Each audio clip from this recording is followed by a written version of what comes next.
ప్రభుత్వ బడుల్లో వసతులు, విద్యార్థులకు మెరుగైన సౌకర్యాలు కల్పించేందుకు ప్రభుత్వం కృషి చేస్తుందన్నారు రాష్ట్ర వైద్య ఆరోగ్య శాఖ మంత్రి దామోదర రాజనరసింహ. పిల్లలు విద్యతో పాటు సంస్కారాన్ని కూడా నేర్చుకోవాలని సూచించారు.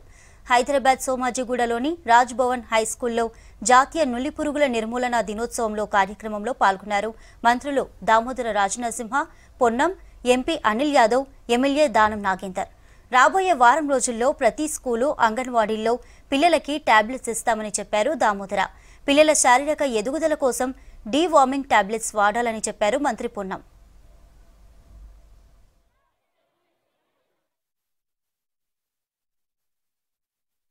ఏమవుతుందంటే ఒక ఆలోచన కలుగుతుంది, అరే ప్రైవేట్ స్కూల్కు పోవాలి, ప్రైవేట్ ఆసుపత్రులు పోవాలి. కాదు, ఈరోజు సర్కార్ మీ మీద కోట్ల రూపాయలు వెచ్చిస్తున్నది, ఖర్చు చేస్తున్నది. కనుక మన ప్రభుత్వ కళాశాలలే కానీ, ప్రభుత్వ పాఠశాలలే కానీ, ప్రభుత్వ ఆసుపత్రులే కానీ మనం పెంపొందించుకోవాలి, పటిష్టపరచాలి. మన సేవలు ఆడ రెడీగా ఉంటాయి, మనం సేవలు అందించుకోవాలి.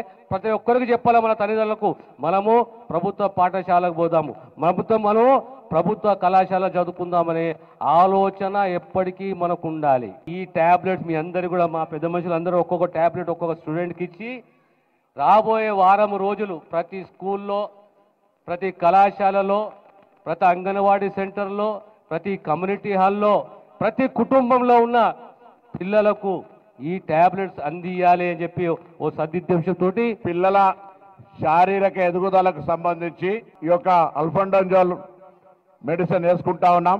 ఈ రోజు నుంచి 27వ తేదీ వరకు హైదరాబాద్ లో ఉన్నటువంటి 11,78,118 మంది 1 నుంచి 19 సంవత్సరాల పిల్లల వాళ్ళందరూ కూడా ఈ యొక్క కార్యక్రమాన్ని ఇక్కడ లాంఛనంగా ప్రారంభం చేస్తాను. గౌరవ ఆరోగ్య శాఖ మంత్రి గారు మరియు ఇతర ప్రజాప్రతినిధుల అధికార సమక్షం లోపల మీ యొక్క శ్రేయస్సు కోరి మీ ఆరోగ్య యొక్క దృష్టిలో మరి మీ ఆరోగ్యంగా ఉండాలనేది ప్రభుత్వం యొక్క లక్ష్యంలో భాగంగా ఇప్పుడే కమిషనర్ గారు చెప్పినట్టుగా 94 లక్షల మందికి ఈరోజు డివార్మింగ్ మరి ఇవన్నీ ఇస్తా ఉన్నాం. కాబట్టి హెల్త్ డిపార్ట్మెంట్ వారికి నేను